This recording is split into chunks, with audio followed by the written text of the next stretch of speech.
Hey everybody, Daniel Fusco here, and welcome to today's 2-minute message. So, no matter what nation we live in, that nation has an economy. It's the ways that people interact in a monetary way. And so much of the economy in which we live actually drives the way that we view things. Like, I love the fact, I was born in America, raised as somebody who's an American, and by and large, our economy is built on consuming. It's built on we're willing to give you our money so that we can have things that we can enjoy.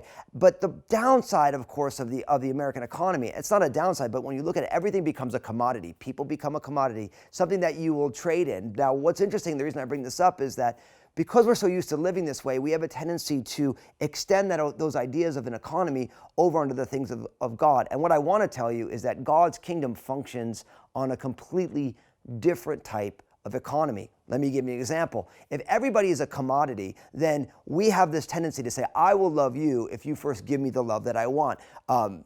Psychologists call it the law of reciprocal affection, that if you give me the love I want, I'll give it back. But God's economy says, I want you to love your enemies. So God's economy is like, your love is not a commodity that I receive and give back to you. If you give me evil, I'm supposed to return good for you. And in a lot of ways, our economy is built on buying and kind of accumulating, but actually God's economy is actually built on giving everything away. That God wants us to give self-sacrificially, because Jesus said you're more blessed to give than you are to receive.